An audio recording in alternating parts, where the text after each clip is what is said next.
by myself. Okay. 1, 2, 3.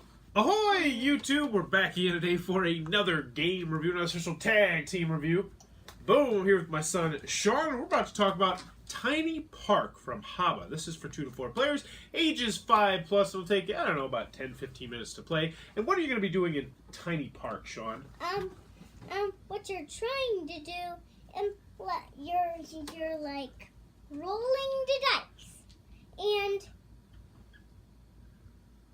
if you get one with like this, and then you get 3 turns. Yeah, you get 3 turns. It's a Yahtzee style game where you are going to be building an amusement park, rolling the dice, trying to fill in your amusement park. It's got a spatial aspect to it as well, because once you put those pieces into your amusement park, they are locked in place. It's another Haba game. It's got great components, but is it good? Let's open it up, and we'll tell you what we think. Alrighty then, we're going to take a look at what you're going to get inside of Tiny Park. So first and foremost, we have a handy-dandy rule sheet. It's probably about 6-7 pages, double-sided, full color, full of pictures, illustrations, examples. It should have you up and running in no time. And also, big thumbs up on the rule booklet. That's actually German, but yeah, you get what I'm saying here.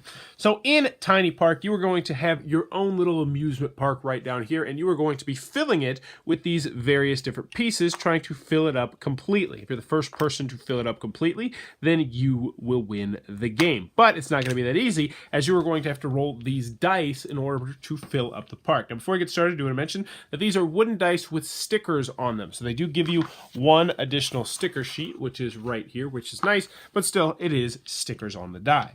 So you'll set that up, and then you'll be ready to go. Everybody will have a board in front of you, and on your turn, you are going to roll up all of your dice, and you're going to see what you get. So we got 2 gumballs, we got 2 airplanes, and we got this pizza place right here. So let's take a look at what pieces would be advisable for us to get. So early in the game, most of the time you want to get these square pieces right here. So there's 4 pieces, there's 3 pieces, there's 2 pieces, and there's 1 piece. So this is a 3 piece right here, because obviously it has 3 squares on it, and these ones are 4. So let's see if we could find one that might help us out. So this is 2 airplanes, 2 airplanes, and you're not always going to have the piece that you exactly want, which is a little bit of a bummer.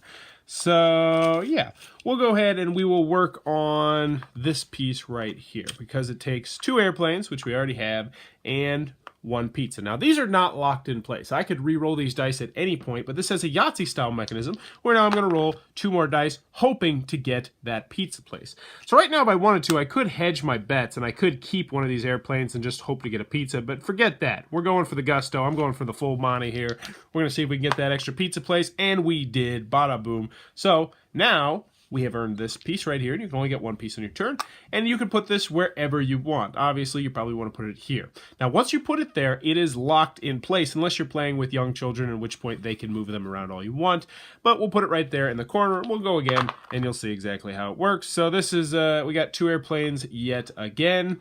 So, you know, maybe we'll go for this piece. Maybe we'll just try and get this going up here. Not a very smart move, but we'll see what happens. So we got 3 airplanes, hooray for us, but we'll also keep going because, hey, we might be able to get a second circus tent. Yeah, because if we get a second circus tent, we might change our mind. And yeah, so instead of getting that 3-piece down here, we're going to go ahead and get this 4-piece right here, and we'll go ahead and put it, boom, just like that, because that's just as good as a 3-piece, except now it has an extra piece down there. But hey, you're going to continue to do this until someone has filled up their amusement park, at which point they will be the winner of Tiny Park, and that, in a nutshell, is how the game is played. Alrighty then, Tiny Park from Haba Games. What are our final thoughts? Let's go with the pros, let's go with the cons. First on the con side, what's your major problem with this game, buddy?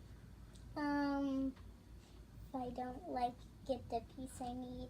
Yep. So you're trying to roll the dice, you're trying to get certain shapes, and if you can't get that said shape, then you might be getting stuck with a shape you really don't like, and that is a big detriment. But I mean, that's the push your luck aspect of the game. I actually kind of like that aspect of the game.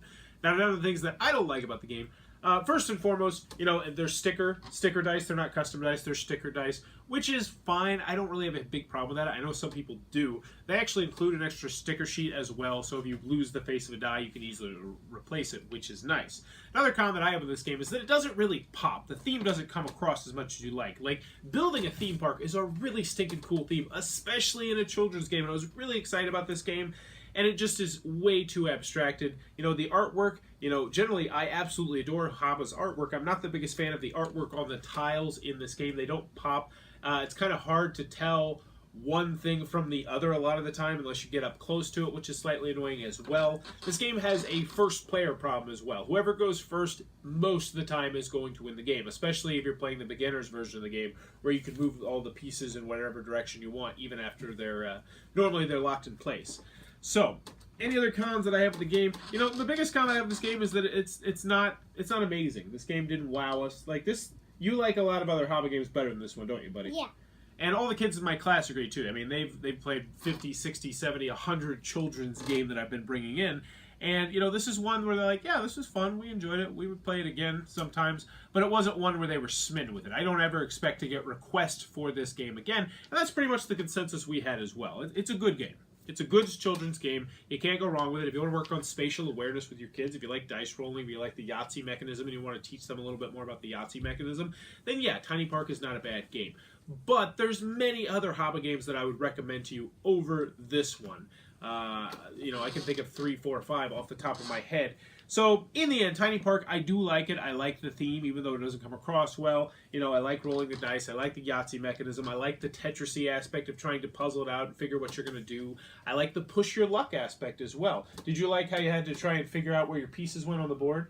Yeah. And you had to just try and find that perfect spot, and then this time you're like, oh, I actually don't need this really big piece. Maybe I just need a slightly smaller piece because that'll actually fit on my board, which is great for kids to learn that, you know, that spatial awareness. But in the end, Tiny Park is okay. It's good. It's not great. There's other... Yeah, buddy? And if you need like a just little small square, you just need to take these ones. Oh yeah, that's another thing that kind of bugs me. Like, there's just these one squares, and it's like, yeah, of course you're gonna get that. So you'll get to the point where it's like someone will just need a one square, and it's like, do we finish this out? Like, we know you're going to get it unless someone physically runs up, pushes you down, and steals the dice. You're going to win the game, which can be annoying as well, especially when the kids are like, should we finish the game? I mean, he's gonna win. I can't win. You can't win. He's gonna win.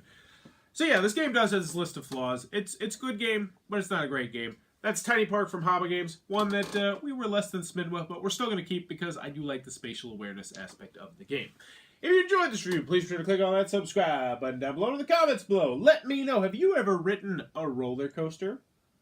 Have you ever ridden a roller coaster? You did, didn't you? Which one did you ride? Did you ride the pirate ship?